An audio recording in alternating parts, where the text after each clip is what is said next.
Kalian tahu konektor yang satu ini nggak sih?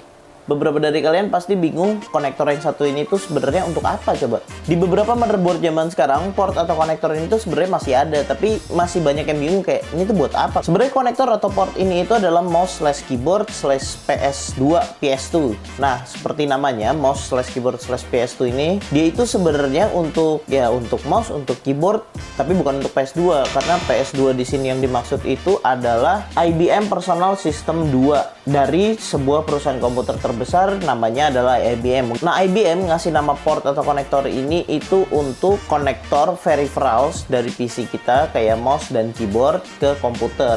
Dan alasan lain kenapa port ini udah nggak digunakan karena si port ini tuh punya satu hal yang lumayan ganggu. Karena kalau misalnya kalian lagi nyalain PC terus mau ganti mouse atau keyboard terus kalian cabut, terus kalian colok lagi gitu, itu nggak bisa dipakai. Jadi kalian harus matiin PC atau reboot PC-nya, colok, baru nyalain, baru bisa dipakai. Jadi agak ribet dan nggak plug and play gitu, nggak kayak USB yang sekarang kita pakai. Nah, pertanyaannya kalau emang si konektor atau port ini nggak guna atau ganggu di zaman sekarang, buat apa masih ada sampai sekarang? Sebenarnya konektor atau port ini tuh berguna untuk kalangan tertentu atau kalangannya itu adalah hardcore overclockers. Nah, tujuannya kenapa nggak dicolok di USB? Karena si port ini itu dia tuh ngirim sinyalnya tuh direct langsung ke CPU, jadi prosesnya jadi lebih cepat dibanding ke USB.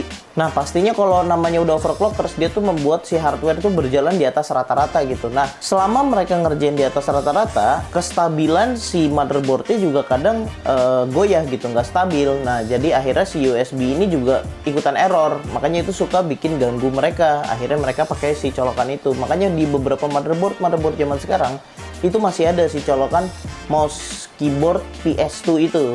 Nah, sekarang jadi udah tahu kan buat apa sih colokan yang satu ini. Boleh koreksi Mimin kalau Mimin ada salah di kolom komentar, atau ada mau nambah-nambah info, tulis aja langsung di kolom komentar di bawah.